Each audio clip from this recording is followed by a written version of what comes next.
how to make $50,000 per month reasonably quick. So in this video, it's not gonna be any theory, any hypothetical, like I've done this twice. So I'm just gonna share like practically what I've done in my businesses. First go around, it took me about 3 years to hit this 50K per month mark. Now the business we scaled it to 107K per month as of now. And then the second one, I hit this mark in 3 months time. So 0 to 50K a month in 3 months, the second go around. So I've kind of learned how to do this relatively quick now. I kind of have the process down. So I'm just gonna share what's worked for me. Again, just like practically like sharing what's worked for me. Hopefully it helps you out as well. Like if you have an online business, online coaching business, consulting business, it's definitely gonna apply to you. And yeah, let's dive in. So first thing, like you're probably at a point where you're at zero or you're either signing some clients, but it's just not as consistent and predictable as you want. So the first thing we have to do is actually find, predictability and consistency, right? Like how do we predictably sign clients? If you can crack this code, hitting 50K per month is kind of a walk in the park. So what we have to do for this is we first have to understand like what is a client acquisition system? Like how does someone truly go from stranger to paying clients? All right, and stick with me here. Like if you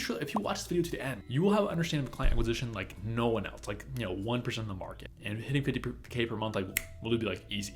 I mean, obviously it's gonna take work. Like, it's not gonna happen overnight, but like within a reasonable amount of time, like 3, 6, 12 months, like you'll be there. So stick with me here. So first thing we need to understand, how does someone go from human, just like a human on the street, to a paying client?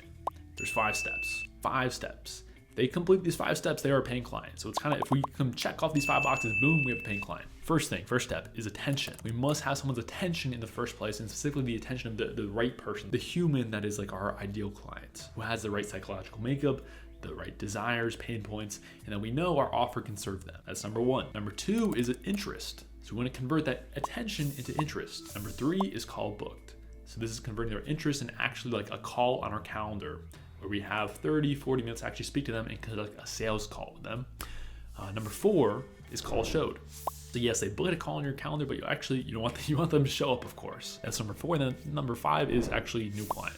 So converting someone who shows up on the call to an actual paid client. That's the 5 steps, all right? And the reason that is important is because we need to understand, like looking at this practically, be able to identify what we call a constraint, all right? So there's something that's called the theory of constraints. It states that, hey, in any system, there's a constraint that is restricting some flow of value through the system. For you, it might be calls booked. It might be like maybe you have a lot of followers, but for some reason you're booking like, only 3, 5, only like 10 calls a month or a week, all right?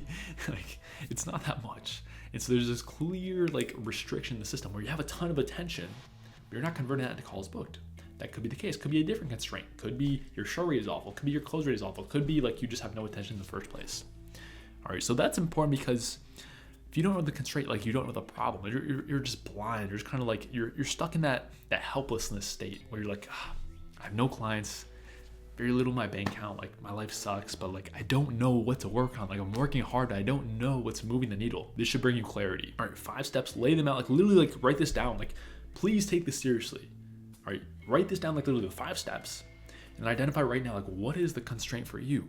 What is the one step that, hey, if you crack this code, if you get step number 2 or step number 3 right, all of a sudden your business can 2x, 3x, boom. The best way to really identify constraints is to have metrics. So the 5 steps we laid out, what you ideally want to have is metrics for each step of the system. And these metrics will basically tell you how effective is each step for you in your client acquisition system. So for example, step number 4, we have call show. For this, we have a metric called show rate, right? Literally the percentage of people that show up to your call, right? So quite simple. And that metric will basically tell you how effective your showing system is, all right? Do you have pre-call reminders? All right, do you have the automatic like invitation and stuff? The metrics tell you the truth. Ideally, you want everything to be numbers-based, metric-based, because that is, objective. It's just facts, mathematics. You don't want to just like use feelings or emotions here, all right? Like you get off like 3 calls, they're all no's. You're like, oh my gosh, my offer sucks. Like I need to revamp my whole sales script, my sales system. Like, no, you need metrics. Do not make emotional decisions. You need metrics and data. Clear data makes for clear decisions. I love that quote. I think I made it up. I'm pretty sure. I'm not 100% sure, but I'm like 90% sure I made that up myself. So clear data makes for clear decisions. So each step of the system, you want metrics. And those metrics, you can like look at them any day of the week. You can literally say, okay, so I can see the clear bottleneck is calls booked. If you know that, if you can clearly see it, then you know the problem. Once you know the problem, becomes a lot easier to solve. You're just solving for that one constraint. So if you got this far, you identify the constraint, the next thing you want to do, and this is very important, a lot of people do get this wrong, where you know the constraints, but you're still like working on other BS with your time. You're like, okay, I know I need to book calls. Like if I do that, I'm going to 2x my business. And then you're stuck working on some sales stuff. Like, no, don't do that. Like just because you enjoy sales, like stop. Everything else goes on maintenance mode when you identify the constraint. Like literally everything. Like don't work on anything else but the constraint. If your constraint is booking calls right now, 100% pure and utter focus on that one constraint to book calls. Every single day of the week, that should be on your list. Like just figure out how to book more calls. The truth is, like a lot of times, like this one thing in your business, this is the key to 5x, 10x your business, like that. Especially at this smaller scale below 50K per month. This is powerful. So if you're watching this, hopefully you've identified the constraint as of now. You know like what step of the client acquisition system you need to improve. And here's like kind of further how you can identify a constraint, how you can like scale things up. So let's say for example, call booked again is a constraint here. There's two ways you can look at it, like two levers you can pull to improve this step of the system. All right, there's the first one, which is efficiency. So efficiency is simply, improving like the efficiency of the system as a whole. So let's say, for example, let's say you're running ads and it costs you, right now, $200 to book call. All right, you can improve the efficiency of your system. So let's say it only costs you $50 to book call. All right, so same amount of eyeballs that you're paying for, but it's only $50 to book call now instead of $200. So it's a lot cheaper. It's a lot more efficient system. That's the first way you can look at it. The second way is simply volume. All right, volume is where, okay, if I'm spending, let's say $30 per day on ads, let's really just 2x it, 3x it, boom, do more volume. If I'm currently creating this amount of content, let's 2x my volume, my content creation. If I'm sending this amount of messages, let's 2x my messages sent. So those are the two levers you can pull always when you have the three constraints. If you have metrics for every step of the system and like, okay, this is actually performing decently well, like it doesn't have to be a rock star system, but it just has to have like consistent, conversion. If you have consistent conversion, at least to some extent, you could just scale it. Like you don't have to have like an all-star, like super efficient system to hit 50K per month. Like 50K per month, it's not that much. Like it's not crazy. You could just do a lot of scale. You could just do a lot of volume. You'll hit that, boom. And so you're always looking at like, for example, I'll do show rate for example, because this is a pretty easy one. So let's say if your show rate is like in the dumpster, like it's really bad. Let's say it's 40%. Like only 40% of people that book call actually show up. If you get that to the number you want to be at, which is probably gonna be at least 70, 80%, like that literally alone 2x's the business, doubles the business. Like that is what I call high return on investment task right there. If you literally just focus all in on show rate, you double that thing, you double the business. Like that's the beauty of this. It's the beauty of the theory of constraints here.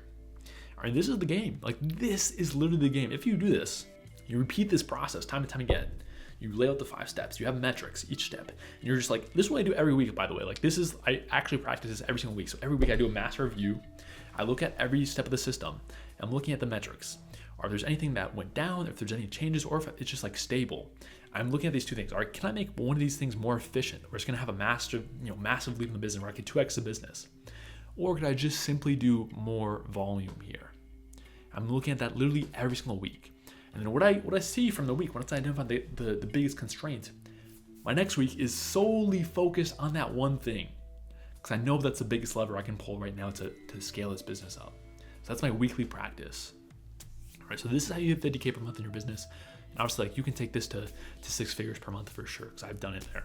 So that's what I've learned. I hope this video does help. If you are a coach right now and you want to scale up to 50K per month, click the link below. We've done this we just did it with Sam actually. He just hit 51K for the month of March so far. He's an online fitness coach.